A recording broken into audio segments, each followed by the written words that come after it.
അപ്ഡേറ്റ്സിലേക്ക് സ്വാഗതം.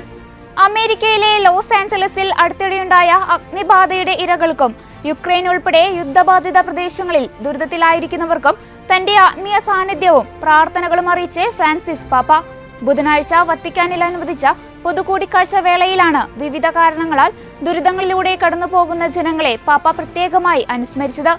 അമേരിക്കയിലെ ലോസ് ആഞ്ചലസിൽ അഗ്നിബാധ മൂലം ബുദ്ധിമുട്ട് അനുഭവിക്കുന്നവരെയും യുക്രൈൻ, പാലസ്തീൻ, ഇസ്രായേൽ, മ്യാൻമാർ തുടങ്ങിയ ഇടങ്ങളിൽ സായുധ സംഘർഷങ്ങളും യുദ്ധങ്ങളും മൂലം ദുരിതത്തിലായിരിക്കുന്നവരെയും പാപ്പ പ്രത്യേകം അനുസ്മരിക്കുകയും അവർക്ക് പ്രാർത്ഥനകൾ നേരുകയും ചെയ്തു.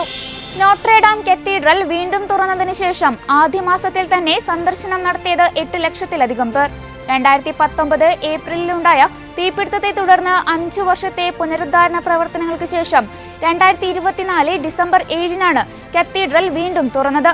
ആദ്യ മാസത്തെ സന്ദർശകരുടെ എണ്ണം പ്രതിദിനം 29,000 ആയിരുന്നു. എന്നാൽ ചില അവസരങ്ങളിൽ വാരാന്ത്യത്തിൽ 35,000 കവിഞ്ഞു. ഈശോയുടെ കാൽവരി യാത്രയിലും കുരിശുമരണ നേരത്തും തലയിൽ വെച്ചിരുന്ന മുൾക്കിരീടം നോട്രേഡാം കത്തീഡ്രലിലാണ് സൂക്ഷിച്ചിരിക്കുന്നത്.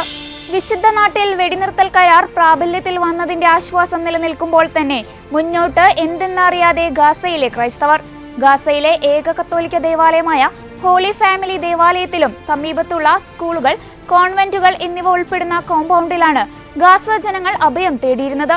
ഞായറാഴ്ച വെടിനിർത്തൽ നടപ്പാക്കിയതിനാൽ ചില അഭയാർത്ഥികൾ അവരുടെ വീടുകൾ പരിശോധിക്കാൻ പുറപ്പെട്ടുവെങ്കിലും കാഴ്ച ഹൃദയഭേദകമായിരുന്നുവെന്ന് റിപ്പോർട്ട് സൂചിപ്പിക്കുന്നത്.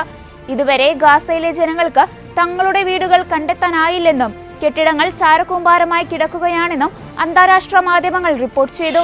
സിറിയയുടെ പുനർനിർമ്മാണത്തിനായി പ്രതിനിധി സംഘത്തെ അയച്ച് മാർപ്പാപ്പ. പൗരസ്ത്യ സഭകൾക്കായുള്ള ഡിക്കാസ്റ്ററിയുടെ പ്രീഫെക്ട് കർദിനാൾ ക്ലൗദിയോ ഗുജറോത്തി ഉൾപ്പെട്ട പ്രതിനിധി സംഘം ജനുവരി 24-ന് സിറിയയിലേക്ക് തിരിക്കും. സിറിയയുടെ പുനർനിർമ്മാണത്തെ പ്രോത്സാഹിപ്പിക്കാൻ ഫ്രാൻസിസ് മാർപ്പാപ്പ അയക്കുന്ന പ്രതിനിധി സംഘമാണിത്.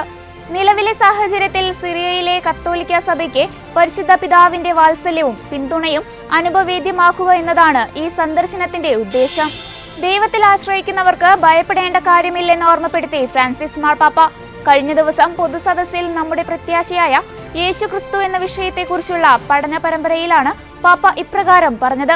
യേശു ക്രിസ്തുവിന്റെ ജനനത്തെയും മംഗളവാർത്തയെയും കുറിച്ചുള്ള വിശുദ്ധ ലൂക്കായുടെ സുവിശേഷത്തിലെ വിവരണത്തെ വ്യാഖ്യാനിച്ചുകൊണ്ട് പരിശുദ്ധ കന്യകാമറിയത്തെ പോലെ ദൈവവചനത്തെ സ്വാഗതം ചെയ്തുകൊണ്ട് കർത്താവിന്റെ സാന്നിധ്യത്തിൽ നിരന്തരം ജീവിക്കാൻ മാർപ്പാപ്പ എല്ലാവരോടും ആഹ്വാനം ചെയ്തു. ഇതോടെ ചർച്ച് അപ്ഡേറ്റ്സ് പൂർണ്ണമാകുന്നു. നന്ദി.